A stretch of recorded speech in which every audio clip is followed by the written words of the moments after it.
Ben bunun gerçek olduğunu da düşünmüyorum. Nasıl? Şu anda bunların ayrılığının ben gerçek olduğunu inanmıyorum. Ne olabilir ki? Bunların hepsi bence plan. Oha. Herkese merhaba arkadaşlar. Yeni videoyla karşınızdayız. Bugünkü videomuzun konusu ne? Bugün çok üzüldüğümüz bir konuyu konuşacağız. Kafaları. Ben üzülmedim Nasıl? bu arada. Ben bunun gerçek olduğunu da düşünmüyorum. Nasıl? Şu anda bunların ayrılığının ben gerçek olduğunu inanmıyorum. Ne olabilir ki? Bunların hepsi bence plan. Oha. Ben bunların, samimi söyleyeyim mi? Bak ben sosyal medyaya girdim. İnsanların böyle şeyini gördüm abi. O kadar çok plan yapıyorlar ki bakın bu sosyal medya influencer'lar. Yani neyi tetikler, neden ne çıkartabiliriz gibi. Dilan Polat gibi. Bugün Dilan Polat ve Engin Polat nasıl şu an karşılıklı kavga ediyorlar ve bunu bir reality show'a Evet. çevirdiler. Onun gibi Yani diyebilir ama onlarınki kurgusal. biraz daha şey. Onlarınki bırak, onlar boş. Çok Onlarınki ileri boş. onlarınki. Onlarınki Evet. boş. Bu video kurgusu gibi Evet. düşünüyorsun sen. Gündem olma. Gündem olma Evet. ve şöyle bir şey var. Hı. Ben şöyle düşündüm arkadaşlar. Benim fikrimi söylüyorum. Hı. Doğru demiyorum ama benim fikrim bu. Ben iki tarafı da izledim. İki tarafta farkındaysanız çok ılımlı davranıyorlar birbirlerine. Ama kaç Ben- senelik bir arkadaşlıktan bahsediyorsun. Lan Atakan'la- ben arkadaşlar size soruyorum. Kendiniz adam gibi düşünün. Tamam. Siz iş yaptığınız bir ortak olduğunuz şirketler var. Tamam. YouTube da aynı şey zaten. Evet. Ortaklardı bunlar. Evet. Ortak olduğun bir şirketten ayrılıyorsun. Hı. İki kişi bir tarafta kalıyor, bir tarafta bir kişi ayrı kalıyor. Tamam. Bu kadar ılımlı birbirlerine konuşamazsın kardeşim. Niye? Havada küfürler uçuşur, Saçma. kavgalar çok ciddileşir.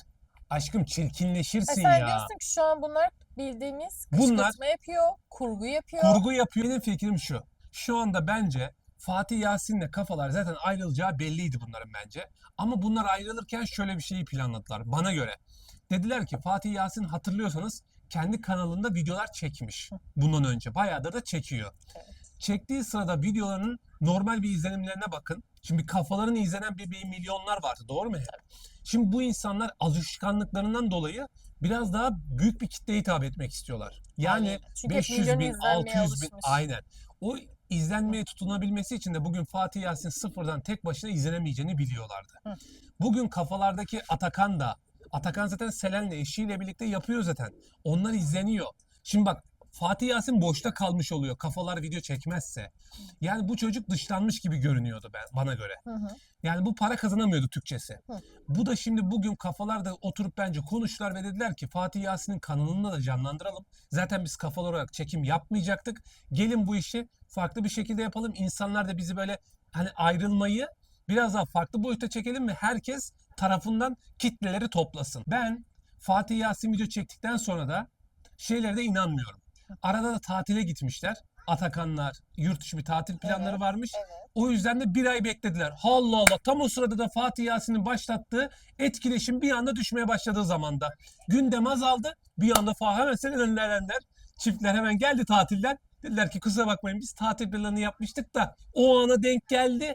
Biz de şimdi açıklama yapıyoruz diyerek ikinci bir gündem oluşturdular. Ne yaptılar? İki farklı gündemde kalmak için 2 ay gündemde kaldılar. Ne oldu? Herkes taraf tuttu bana göre. Taraflarını tutarken herkes kitlelerinde bölündü. Tamam mı? Bu da ne yapmış oldu? Fatih Yasin'in kanalını tutturdular.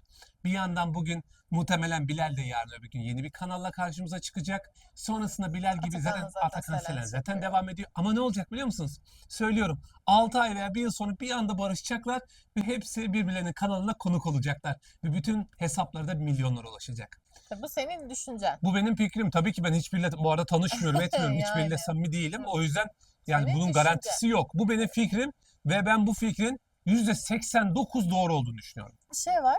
Hı. Kafalar ekibi son 4 aydır zaten video yüklemiyorlardı ve videolarda da o eski samimiyetleri yoktu. Çünkü adamlar 30 yaşına geldiler, artık büyüdüler, eskisi gibi kışkırtma yapamıyorlar. Haliyle işte Atakan evlendi. Bazıları evlenip boşandı, Bilal de Fatih de. Yani bunların Hı. şu an hayatlarında birileri var.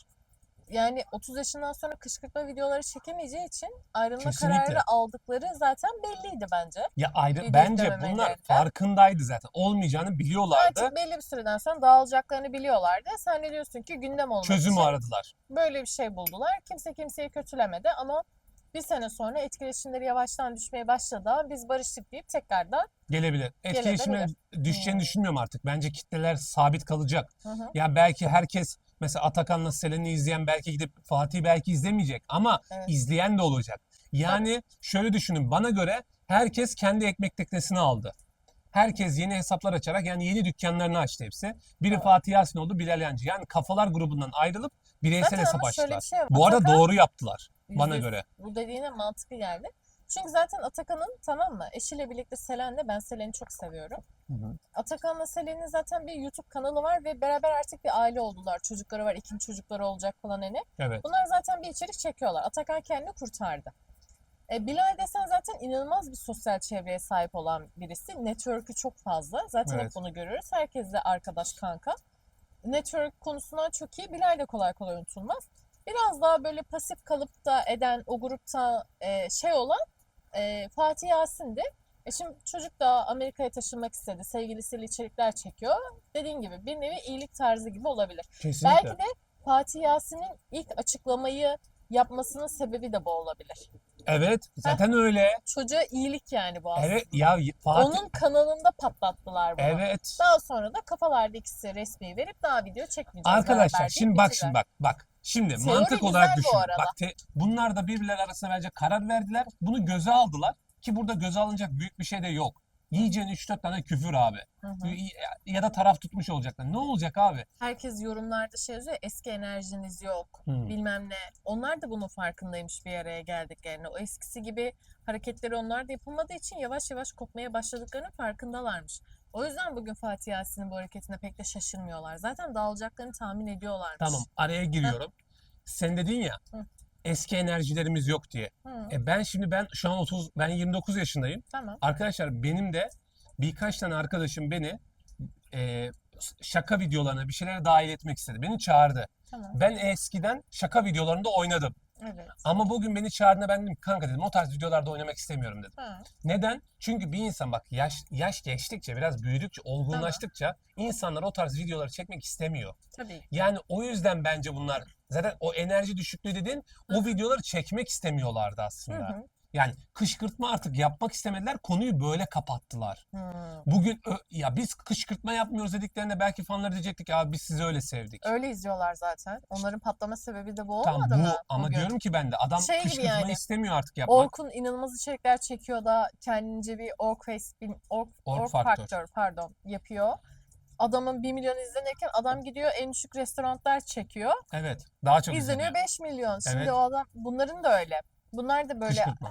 istediği kadar geçsinler olmuyor. Ama birbirlerini kışkırtma, hesap kimde falan gibi tarz içerik yaptıkları an izleniyorlar yani. Peki siz ne düşünüyorsunuz? Fikirlerinizi yorumlarda belirtmeyi unutmayın. Mesela benim kurduğum senaryoya ne diyorsunuz? Evet. Bu bir senaryo da olabilir Tabii ama bu canım. gerçek Sen de bir olabilir. teori Bilemeyiz. ürettin burada. Benim Gerçekçiliği fikrim bu. tartışılır. Sen dışarıdan yorumladın onu. Ben gerçek hayata göre yorumladım. Hı Belki hı. de onlar başka bir perspektiften bakıyor Belki olabilirler. gerçekten küsler. Gerçekten küs de olabilirler ama bu benim fikrim sadece. Sonuçta Doğruluğunu kafalar bilemeyiz. dağıldı mı? Kafalar dağıldı tabii ki. Dağıldı. Mutlaka fikirlerinizi yorumda bekliyoruz. Bakalım sizler ne düşünüyorsunuz? Hadi videoyu beğenmeyi ve hype vermeyi unutmayın. Hoşçakalın. Hoşçakalın.